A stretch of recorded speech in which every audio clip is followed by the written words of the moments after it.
যি জাগাত আমাৰ খিলঞ্জীয়া মানুহ মাইনৰিটি হৈছে সেই জাগাত আমাৰ মানুহবিলাক সদায় সমস্যাত থাকে। কিবা এটা ঘটনা হলে অসমীয়া বঙালী কৰি দিব, কিন্তু কোনো বঙালী মানুহে ছোৱালীক ওপৰত হাত। যোৱা লোকসভা নিৰ্বাচনৰ পিছত অসমত এনেকুৱা 22টা ঘটনা ঘটিছে আৰু আজি এইটো 23 নম্বৰ। আৰু এই গোটেই ঘটনাটোৰ বিলাকৰ লগত এটা কিছুমান বিশেষ মানুহ জড়িত হৈ থাকে আৰু লোকসভা ইলেকশ্যনৰ পিছত তেওঁলোকে বহুত এনকাৰেজমেণ্টো পাই আছে, এটাৰ পিছত এটা ঘটনা কৰি আছে। আমি টাফ একশ্যন ল'ম। এতিয়া মই ডিজিপিক পঠাইছোঁ ঢিঙলৈকে। Will take toughest possible action. Piyush হাজৰিকাকো মই যাব দিছোঁ। আৰু মই সদায় কৈ থাকোঁ যে আমাৰ অসমত নামনি আৰু মধ্য অসম বৰাক ভেলী আদিৰ দৰে জাগাত আমাৰ খিলঞ্জীয়া মানুহ লোকেল মানুহবিলাক বহুত ভয় আৰু সন্ত্ৰাসৰ পৰিৱেশত থাকে।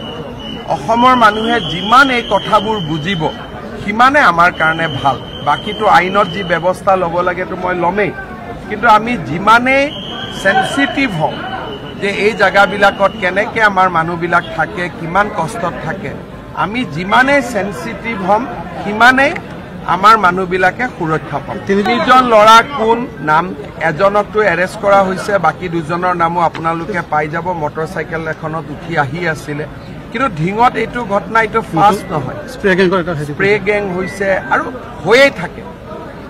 যি জাগাত আমাৰ খিলঞ্জীয়া মানুহ মাইনৰিটি হৈছে সেই জাগাত আমাৰ মানুহবিলাক সদায় সমস্যাত থাকে।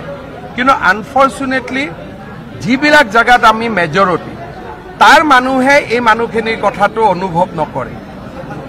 যেনেকৈ আজি অসমত কিবা এটা ঘটনা হলে অসমীয়া বঙালী কৰি দিব, কিন্তু কোনো বঙালী মানুহে ছোৱালীক ওপৰত হাত নিদিয়ে। কিন্তু আমাৰ মানুহখিনিয়ে চিন্তা কৰি থাকিব বঙালী, বঙালীয়ে চিন্তা কৰি থাকিব অসমীয়া, অসমীয়াই চিন্তা কৰি থাকিব মাৰোৱাৰী, মাৰোৱাৰীয়ে চিন্তা কৰি থাকিব হিন্দীভাষী। কিন্তু আমাৰ শত্ৰু কোন মিত্ৰ কোন মানুহে এইটো আজিলৈকে উলিয়াব নোখোজে বা নাজানে বা মানুহে এভইড কৰে। That is the biggest irony. সেইটোৱে আজি আমাৰ আটাইতকৈ ডাঙৰ সমস্যা। চৰকাৰেতো পদক্ষেপ লৈয়ে আছে, চৰকাৰে পদক্ষেপ লৈ থাকিব, কিন্তু মানুহৰ ভিতৰত থকা যিটো জন্তু সেই জন্তুটোক চৰকাৰে কেনেকৈ আগত বুজি উঠিব, এইটোতো ঘটনাৰ পিছতহে চৰকাৰে গম পায়।